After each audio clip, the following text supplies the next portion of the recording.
Well, they say timing is everything.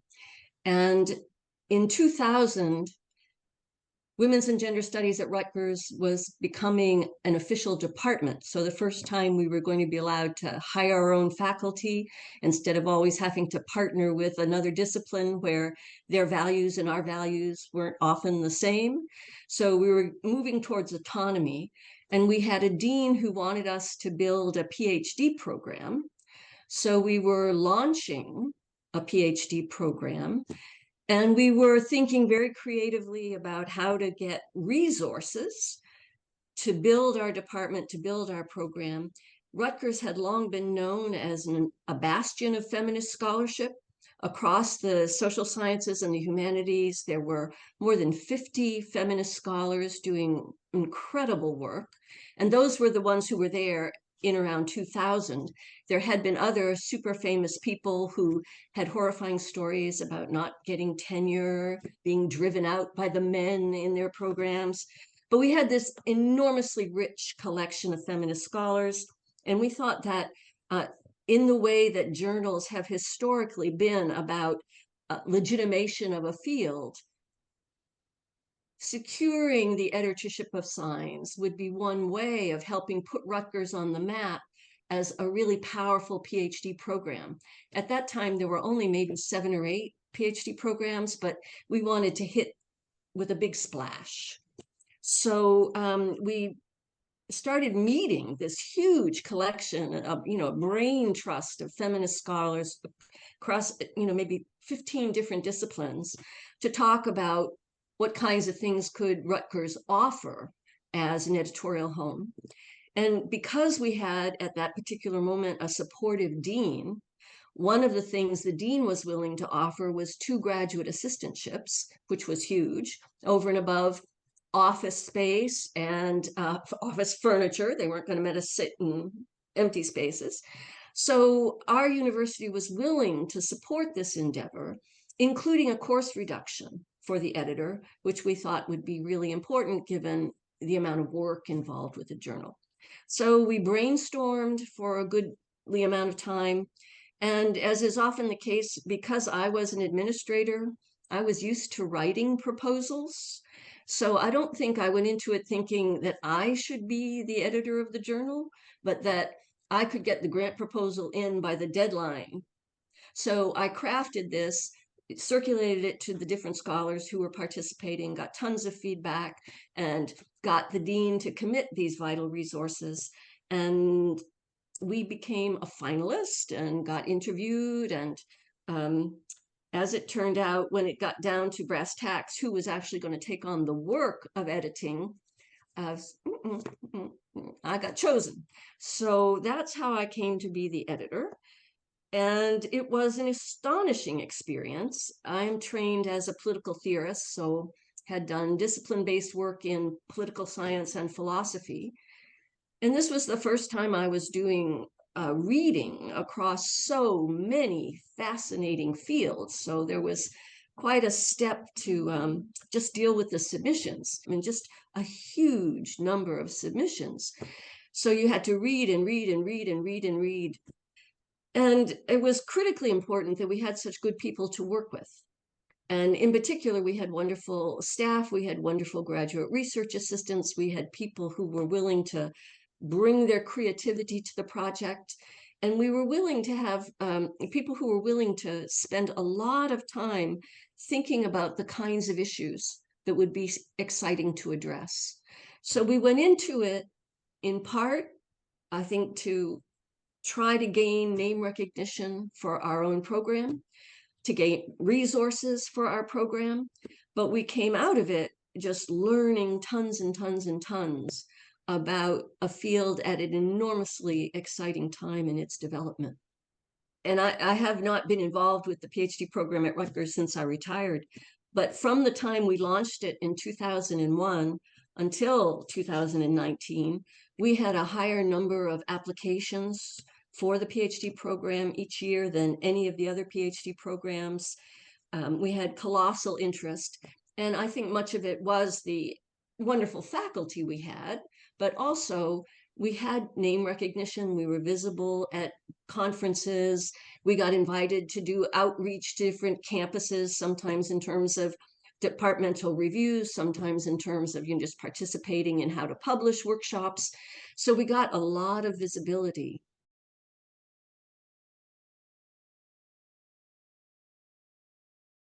When we first made the proposal, I think we had 54 Rutgers scholars participating in our editorial board.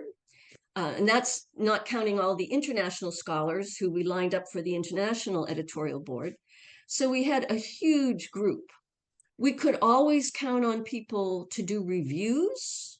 And since we were getting submissions in so many different fields, we never seemed to burden our board members with too many reviews per year, but we did get very serious and thoughtful reviews from board members when we asked them to review things.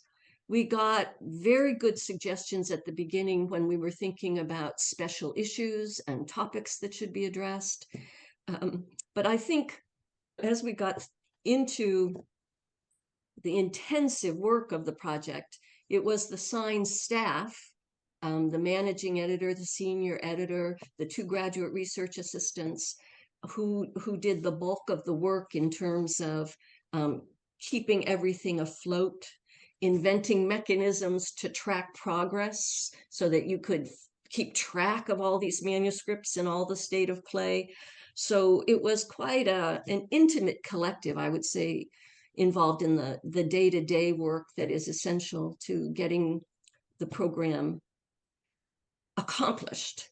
Whenever we did public programming, we had huge turnouts. So for some of the public sessions we did on exciting topics, we had absolutely wonderful turnouts. So that was never a problem. When the journal first came to Rutgers, we invited all the former editors to come to do a retrospective of what the journal had been about. So we had a really terrific program at the very beginning to celebrate the arrival on campus. We did, one of our special issues was on war and terror, gendered and raced logics and effects. And we did a big public program around how do you understand racialization and gendering in war, which was quite successful. And we had some retrospectives from time to time on some of the issues that we were thinking about, and we got just very good audiences for those kinds of events.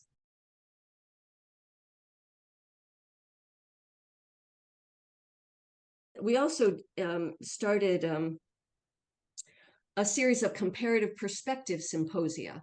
One of our goals during the Rutgers years was to change the content of the journal from purely Anglo-American to covering the world in its complexity and fullness. So we devised these comparative perspective symposia, which always involved scholars from different regions of the world, activists from different regions of the world.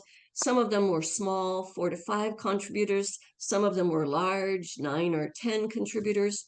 And we needed the enormous networks of our board members to be able to find scholars with the right expertise and get them to agree to contribute, because often when people are so overcommitted and busy, even asking them to write a short piece on a topic of huge import, they'll say, oh, I can't take it on unless it's somebody they know very well. And they say, well, for you, I will do it. So we needed the board for those kinds of activities. We desperately wanted to change the content, in part because of the completely valid critique of hegemonic feminism as, overly Western, overly white, generalizing from a tiny proportion of the world population. And one of the strengths at Rutgers is among our colleagues on campus, we had scholars from Africa, we had scholars from Europe, we had scholars from Asia. So we had in-house people who had expertise in wonderfully different regions of the world. So we also had the Center for Women's Global Leadership, which Charlotte Bunch had created in 1990, and which brought fabulous activists and scholars to campus regularly. We had a grant from the Ford Foundation that brought international scholars to the Institute for Research on Women, 1 or 2 fellowships a year. So we had lots of global content on campus, but it still took a huge amount of work to figure out topics that were of significant import. So we did topics like democratization, Islamization, bioprospecting, biopiracy, the Arctic. We did all kinds of strange topics and then found people to contribute. And we always said they had to be different regions, not just different countries. So it wasn't just Europe.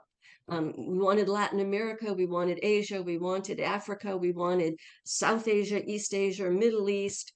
We really wanted to get in the mix of things. Karen Alexander, who was senior editor at that time, spent a huge amount of time researching and reaching out to people to keep those seminars rich and wonderful. Well, we got to a point, we did some numbers.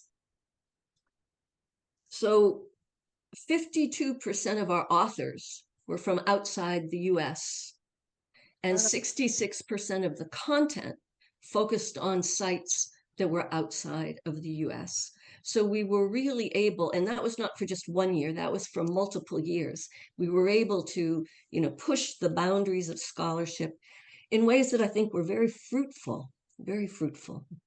Gayatri Spivak was incredulous. She invited me to a conference at Columbia because she could not believe anybody could do what we did. So, editing a journal is a very lonely activity. I mean, you work with your staff, which is, a wonderful collegial camaraderie experience, but we were in a basement, in a chapel, underground, 8-9 hours a day, and we didn't interact with people all that often. So in terms of getting any, accolades from the field, oh, congratulations, you've done this great thing, that didn't really happen. But I think we took great pride in doing what we said we wanted to do, because it is absolutely true that the kinds of perspectives we got from folks in different parts of the world were just different than what you get from even the most creative US-based academic. So it was mind expanding, it was field forming, it was a good intervention, I think. Globalizing the content of the journal was huge. I think the way that Andy helped us do digital technology. Yeah. So the Signs at 40 digital issue is one of the most extraordinary research tools I have ever seen.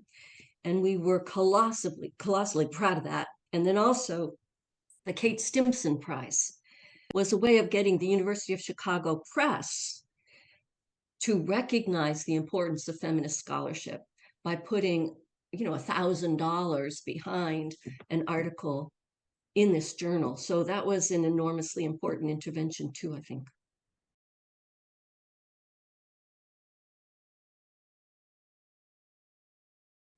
I think that one of the lessons that we learned and that our readers came to appreciate through the submissions that we had is that there was no such thing as a women's issue anymore.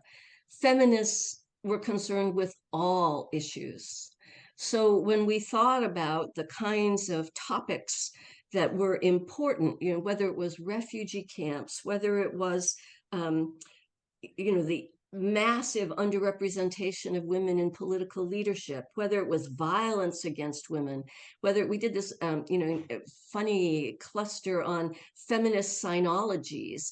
How do you take a completely old Orientalist frame and strip out that negative content and do something new and exciting? We took up love exiles, partners who could not live in the same country because one couldn't get a visa. We took up all kinds of indigenous feminisms. We took up lots of issues that were not being talked about every day, but were so worthy of attention that I mean, I could never identify one article because we're publishing over 1,000 pages a year. So there were so many great articles. I mean, just fabulous articles. And we would have tough decisions about how do you do a TOC when every single article could be honored as lead article. They were all that good. Um, so I don't think I could ever identify, one essay, but I do think that we moved in really important directions. We did special issues on reproductive and genetic technologies, which I think was well ahead of its time. We came into the editorship in the midst of the war on terror, and we did two special issues on how race and gender, racialization and gendering were operating in wars in sites of conflict and also reverberating beyond sites of conflict, which violated the old-fashioned view that war was men's issue and women were peace-loving. So we spent a lot of time, I think, dispelling received views, challenging common sense, blowing up discipline-based knowledge in terms of feminist knowledge production that asked different kinds of questions and challenged what was in the mix. So I don't think I could ever say, here was the article. There were just so many that were, I mean, we had one on lesbian nationalism. And everybody was saying, well, nationalism is a male phenomenon. And here was lesbian nationalism. And it was based in Hungary, this totally reactionary country. And it was a kind of filmmaking by extraordinarily progressive women, most of whom weren't Hungarian by birth. So it just shook up all the categories. And so many of our essays, we had one that took on Judith Butler and Toni Morrison's Nobel Award speech and suggested that this super famous scholar had gotten Morrison all wrong. We had articles that took up issues like wartime rape and how do you make sense of the rape of 500,000 women in Berlin at the end of World War II, what the relationship was in the period of partition, hundreds and hundreds and hundreds of rapes of Pakistani women who would become Pakistani women, women who'd become Indian women, people who had lived next door to each other for decades, who were all of a sudden being victimized. So trying to think through theorizations of violence, theorizations of women's labor, theorizations of things like surrogacy and what does it mean for one woman to contract with another to have a baby. I mean, tough issues, tough ethical issues. Whatever happened to the idea of feminist revolution? We did the special issue on unfinished revolutions. So we took up lots of big topics and we had wonderful, wonderful essays. We had one in the prison issue, I think it was Sri Lanka, where the warden of prisons would decide when to release women who had been arrested for prostitution on the basis of when he thought she would be willing to marry a man of his choosing. So your punishment isn't just incarceration, you're condemned to a life. Who can imagine how awful these lives might be?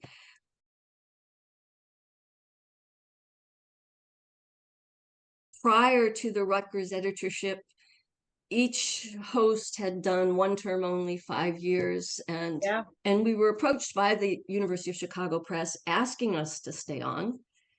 And we wondered if we would be perceived as, power mongers, if people in the feminist community would see us negatively for deciding to do a second term.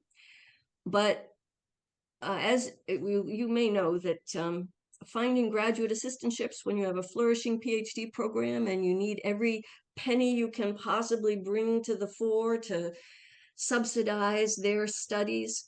I mean, it was just a huge resource that the department did not want to lose. And so we decided, the journal wants us, so we'll do it. But I think there was some sense that it was, an imperialist move, that it wasn't kind of the feminist solidarity, just pass the torch.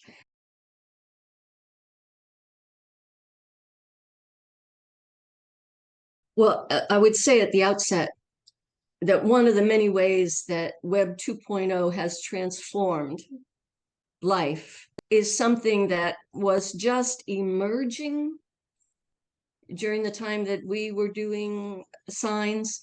So the enormously innovative things that you have done at Northeastern, using social media, having all kinds of interactive possibilities, that was just not part of our horizon.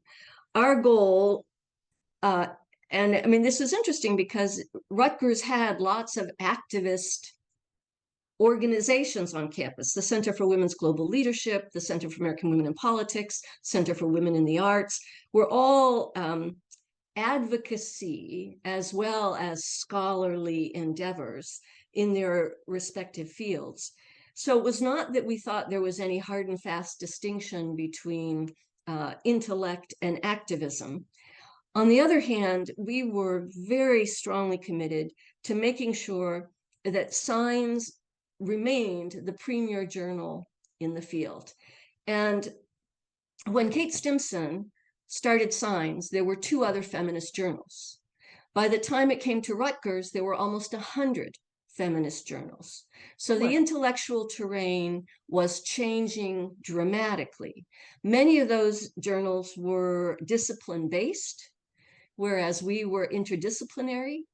But we were trying to do a kind of field formation to help support completely new notions of feminist knowledge production. So in the world that I was trained in, research was supposed to be logic of discovery, induction, deduction. Those were your three frameworks. What we were doing in Signs was not just a shift of metaphors, but feminist knowledge production that was completely attuned to the politics of knowledge and to what has been called agnotology, the epistemology of ignorance. What kinds of topics are absent for very political reasons? And studies of racialization and gendering, moving to processes that produce relations of domination and subordination, as opposed to talking about bodily modes, was one huge transformation. Many of the pieces that we published and the issues that we talked about at our staff meetings, and our key staff all had PhDs. So we had an enormous amount of in-house expertise. Andy had a PhD in women's and gender studies. Laura Lovin had a PhD in women's and gender studies. Karen Alexander had a PhD in literature, I think. Yeah, she had 2 MAs and 1 PhD in different fields, but enormously talented people who were thinking through these issues. And our graduate research assistants were fabulous.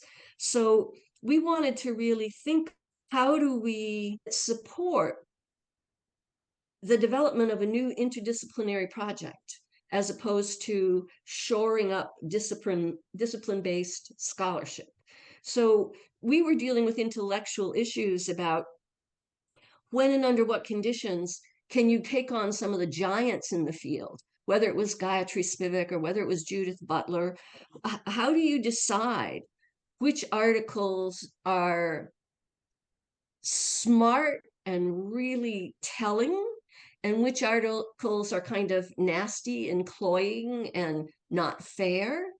How do you circumscribe the contours of really profound critiques of feminist hegemony versus the trite, tired, same old, white women?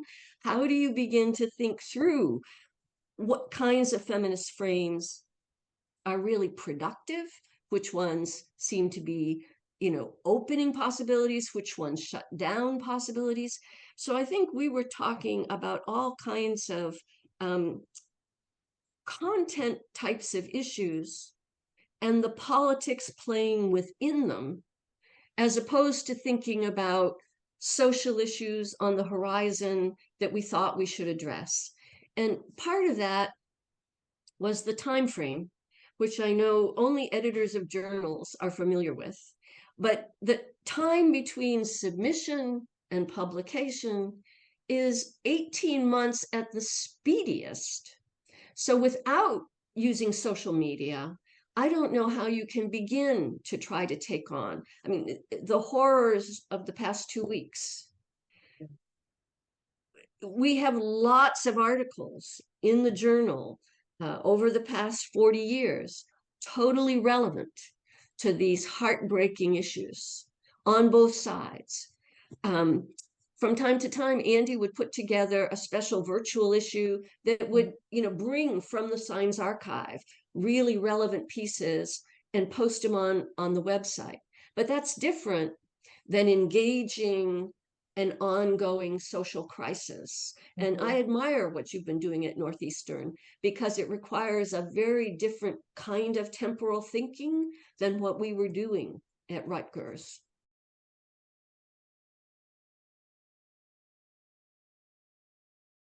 And one of the huge challenges is that universities are seeing real challenges in humanities and social sciences. Exactly. So it is going to be much harder to get universities to put up the critical support that's needed for these kinds of endeavors. This gig economy, the shift of universities to exploitation of these brilliant young scholars so that they don't have any job security, that is horrible. Yeah. And I don't know how anybody can protect sustained intellectual projects if lots of universities follow that route. It's destroying the basis for kind of knowledge production. If you're scrambling just to make a living from 4 different universities, one course here and there, you just don't have time to do your own work. Yeah, and substantively, I mean, one of the things that I find very painful is that some of the directions of intellectual development in the field that I see as wonderful extensions of feminist thinking are themselves causing rifts within certain feminist aggregates, I'll say. And I'm talking about trans studies. Trans studies are so important because the feminist project has been involved in denaturalizing bodies. It's been involved in challenging the authority of science, challenging the authority of state, challenging the authority of religious hierarchies, challenging even understandings of justice and injustice. And trans studies take up all of those issues and push them in incredibly important ways. And to hear that there are still fights among some feminists who are opposed to trans studies just breaks my heart. To hear that there are still some people fighting over intersectionality, when it certainly seems to me to be the absolute cornerstone of feminist analysis. If you had a paper that was only about 2% of the human population from which you were making generalizations, you would think on any scholarly ground it would be turned down. And to get away from that, you've got to do intersectional analysis. It's just straightforward. But those fights are still going on. There are still fights going on about names. Kate Stimson was so smart when she launched this journal, The Scholarship on Women, because the F word, feminist word, could not be spoken. And now we're in another political moment where feminism is totally under attack in a more vicious and virulent way than it was at any time during my editorship. We had fought and gained ground, and we weren't respected by all of our colleagues, but they understood we had zillions of students coming in, we were bringing money in, we were doing really incredible publications. We, on every academic criteria, feminist scholars were excelling. Well, there was a case just last year in Norway where a feminist scholar was chosen for a university-wide award, so usually gotten by men in physics or men in chemistry or men in biology. And this wonderful feminist scholar was given this award by a university-wide committee.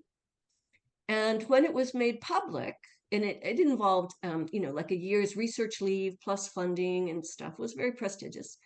When her name was announced, some of the men in the sciences went to the university rector and said, "This is an atrocity. You have just given this highly respected prize, not for scholarship, but for gender ideology." And the rector appointed a committee to investigate whether the scholarship of this eminent woman was indeed ideological as opposed to scientific. And she, having just been recognized for outstanding performance, was subjected to a year-long inquiry, to figure out, is this scholarship or is it propaganda? The attack on gender ideology started with the Vatican and a cohort of fundamentalists from at the Beijing conference in 1995, but that it's moving into bastions of perpetual male dominance in some intellectual disciplines to be used against feminist scholars. That's one kind of thoroughgoing assault. A second kind is what political scientists are now talking about as de-democratization, the movement towards authoritarianism, the appeal of strong men. Now, Marie Le Pen is the strong man in the fascist right in France, but most of the strong men really are men. Yeah. And it's an accrediting of completely abhorrent modes of domination that put feminist studies, gender studies, embodied studies, critical race theory, they put everything that we have fought to achieve at risk. So I think the fight that is ongoing, and it's a fight in which the tools that you've been using at Northeastern are really important, because you're not just seeing what comes in through submissions and shaping the content of the journal that way.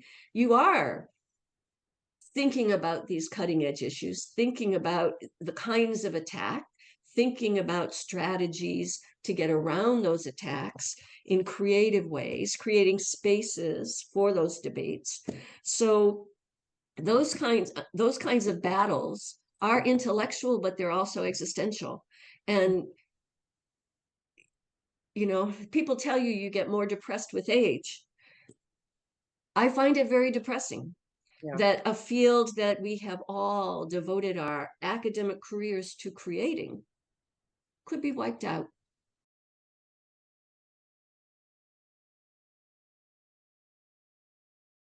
I think I mentioned at the beginning that I was trained in two departments, political science and philosophy, both male dominated, both hostile to women, both known for institutional misogyny. And when I was in grad school and you would object to some of the male dominant language in texts, they would look at you like you were a lunatic. They would say, "Why are you wasting our time with pronouns? Why do you care?" When you would point out inconsistency in theorists' work between what they said about human nature and what they said about women, they would just kind of swat you off like a fly. So there were really profoundly misogynist aspects of my academic training that I chafed against and fought against, and hence became a feminist scholar and tried to do work to challenge those kinds of presuppositions. But I think it was only with the move to feminist studies and reading as widely as I did, because one of the things to keep in mind as editors is that you don't only read the manuscripts that get sent out for review. You read every manuscript that comes in. You get this incredibly capacious sense of what's going on in the field, what issues are exciting, what's interesting. And it does seem to me that the strictures of intellectual work that had been ground into me as a political scientist and as a political theorist loosened extraordinarily as a scholar. So my work on confounding gender, my work on premature burial of feminism, my work on how do you understand the way processes of racialization and gendering, gendered racialization, racialized gender, operate within the field of political science. I did a book towards the end of my career on disembodied politics and how do you actually move beyond uh, the male norm, the white male norm, the hegemonic, imperial, Anglo-American white male norm.